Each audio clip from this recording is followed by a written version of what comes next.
এখানে একটি শিয়াল ডাইনির টয়লেটে হাগু করতে আসে। তখন ডাইনি বলে, আমার টয়লেটে হাগু করতে হলে তোকে একটা সুন্দর গান শোনাতে হবে। তখন শিয়ালটি একটা সুন্দর গান শোনায় আর ডাইনি তাকে পটি করতে দেয়। তখন শিয়ালটি পটি করে ওখান থেকে চলে যায়।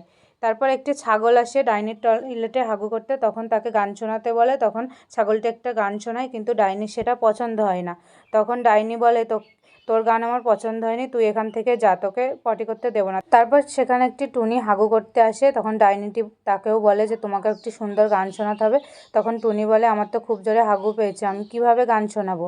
তখন সেখানে সূর্যমামা চলে আসে আর বলে, তোমার বন্ধুদেরকে বলো লাইক এবং সাবস্ক্রাইব করতে, তাহলে আমি একটি সুন্দর গানের কথা বলবো।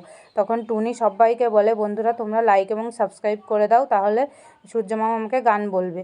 তারপরে সবাই লাইক এবং সাবস্ক্রাইব করে দেয়। তখন টুনিকে একটা সুন্দর গান বলে সূর্যমামা, তখন টুনি সেই গানটা করে। তারপর ডাইনির সেই গানটা খুব খুব পছন্দ হয়। তারপরে টুনিকে ওখানে পটি করতে দেয়।